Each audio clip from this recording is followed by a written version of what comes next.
ஜாதிய கொடுமைகளால் அநேக மக்கள் இந்த மண்ணில் பிறந்து பல இன்னல்களும் கொடுமைகளுக்கும் ஆளாகி மறைந்து போயிருக்கிறார்கள். அம்மக்களுக்காக அநேக கவிஞர்கள் ஏராளமான கவிதைகளையும் கதைகளையும் படைத்திருக்கிறார்கள். 80-90 காலகட்டங்களில்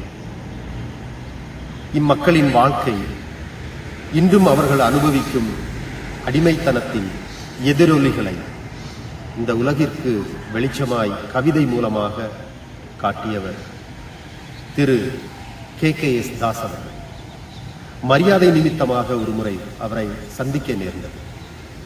எருமேலி என்ற இடத்தில் ஒரு சிறிய கிராமத்தில் பிறந்தவர் அவர் அன்று எனக்கு ஒரு புத்தகத்தை பரிசாக தந்தார்.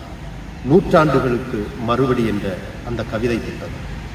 அப்புத்தகத்தை நான் வாசித்த போது உண்மையிலேயே மனதுருகிவிட்டேன். கேரளத்தில் மக்கள் எவ்வளவு கொடூரங்களை அனுபவித்திருக்கிறார்கள், எவ்விதமான அடிமைத்தனத்திற்கு ஆளாகி இருக்கிறார்கள் என்பதை புரிந்து கொள்ள முடிகிறது. இன்றும் மக்கள் பலர் அடிமைத்தனத்தின் அல்லது ஜாதிய கொடுமைகளுக்கு ஆளாகி கொண்டிருக்கக்கூடிய ஒரு சூழ்நிலையை தன்னுடைய கவிதைகள் வாயிலாக அவர் நமக்கு வெளிச்சம் போட்டு காட்டியிருக்கிறார். அப்படிப்பட்ட ஒரு சிறப்பான கவிஞர், எழுத்தாளர், சிந்தனையாளர், தலித் மக்களுக்காக பாடுபட்ட திரு KKS தாஸ் அவர்களின் மறைவு, இன்று அவர் நம்மை விட்டு மறைந்து விட்டார். அவருடைய மறைவு பெரும் வலியை நமக்கு தந்திருக்கிறது. அவருடைய கவிதை, பல கவிதைகளை வாசித்தேன். அதில் ஒரு கவிதை என்னை மிகவும் ஈர்த்தது. அந்த கவிதையை மொழிபெயர்த்து இயக்குனர் பா ரஞ்சித் அவர்களின் தலைமையில் மதுரையில் நடைபெற்ற கலைத்திருவிழாவில், வானம் கலைத்திருவிழாவில் அக்கவிதையை நான் வாசித்தேன். அதற்கு திரு ரஞ்சித் அவர்கள் ஒரு பாராட்டி ஒரு பரிசினையும் வழங்கினார். இப்பொழுது அன்னாரின் நினைவுக்காக, அவருடைய அஞ்சலிக்காக, அவருடைய ஆத்ம சாந்திக்காக மீண்டும் அக்கவிதையை நான் இங்கே உங்களுக்காக சொல்கிறேன்.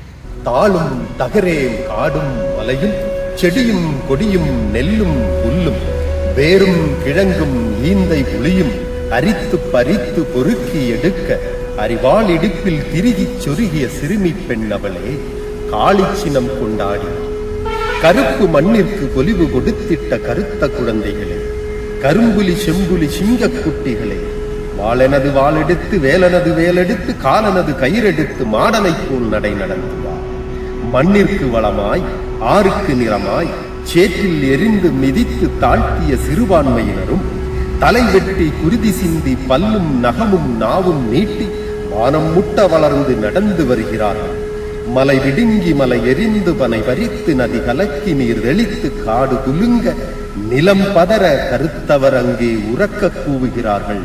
பழிக்கு பழி செய்வோம் நாங்கள், பழிக்கு பழி செய்வோம் நாங்கள். கோழியை வெட்டி குருதி கொடுத்திட்ட கோரர்கள் நாங்கள். காளிக்கும் போதிக்கும் தேவர்க்கும் முன்னவர்க்கும் தின்ன கொடுத்தவர்கள் நாங்கள். இன்று காலனின் தீனியாய் மாறிய நாங்கள் உங்களின் நெஞ்சை பிளர்ந்தும் கோட்டையை உடைத்தும் பழி செய்திடுவோம், பழிக்கு பழி செய்திடுவோம் நாங்கள்.